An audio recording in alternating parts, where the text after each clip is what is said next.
Schodzaj v plnom prúde, poďte za mnou. Držte sa za mnou. Sedte. Prečo sa tak ticho? Psst. Diskusia.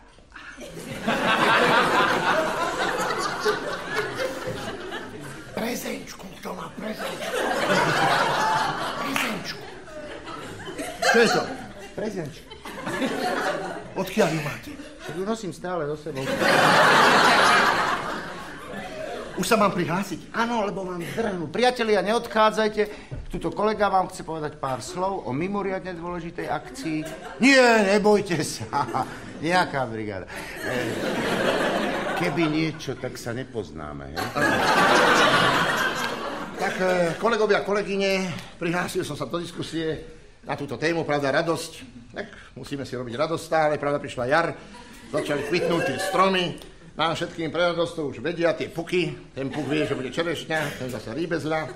Egreše sú, ale nevyzerá to nejak dobre, tie egreše, ale je z toho dobrý rekvár, ja robím vám.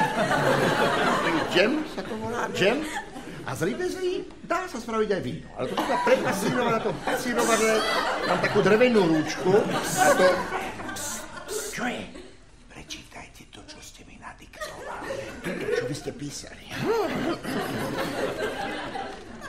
Vážení kolegovia a kolegyne, nadišiel čas nových progresívnych, agroekologicko-multilaterálnych obštrukcií, v ktorých nie neposlednú úlohu bude hrať ekonomické využitie schopnosti vlastnej v biosfére. Jedine človeku tvorivo si navodiť pocit radosti.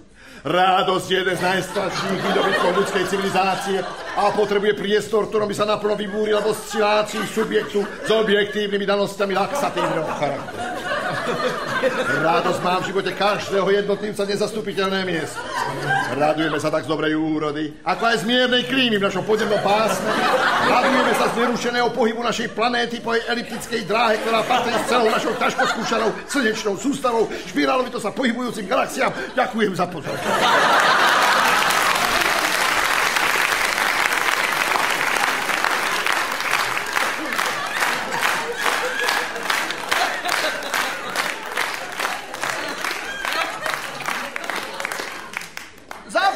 Čo?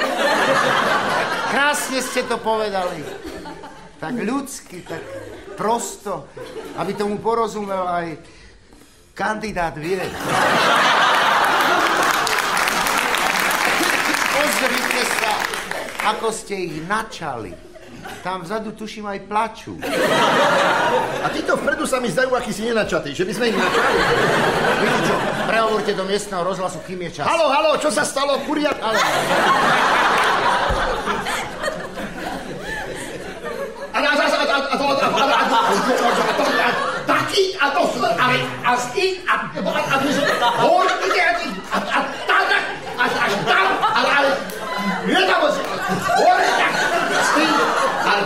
Všetci a Počúvajte, čo je? Čo rozhadzujete rukami, veď hovoríte do rozhlasu. Nevidieť vás, len vás počuť, tak formulujte pregnantne. Prosím.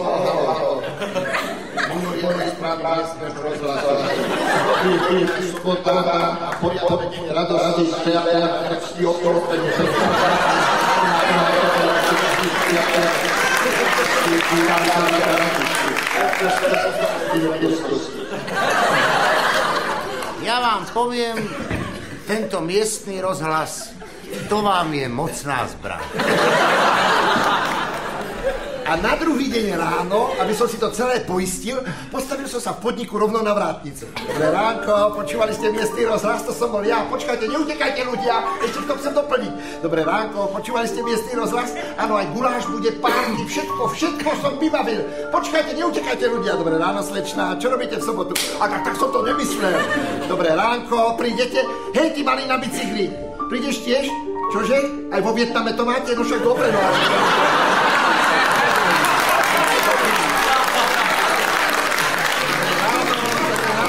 Počkajte, neutekajte, všetko som vybavil. Ľudia, počkajte, to nie je loha.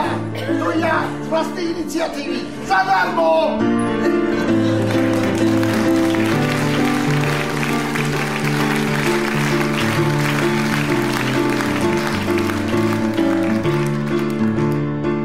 Zamyslene šiel som po ulici, mal som asi problém dajaký.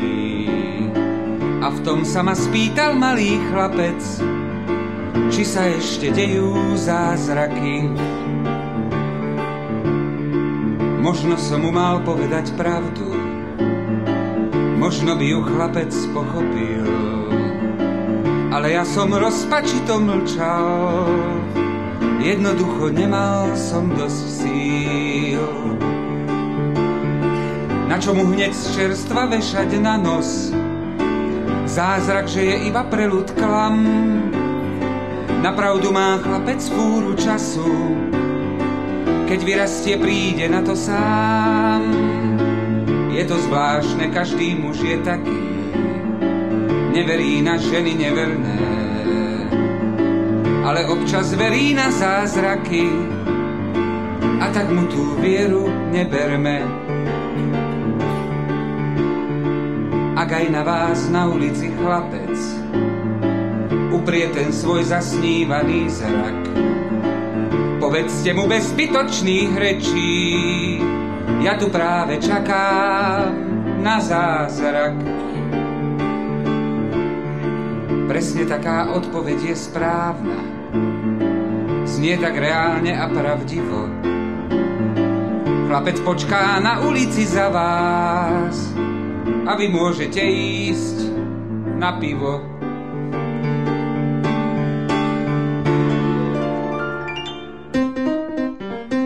Whisky time.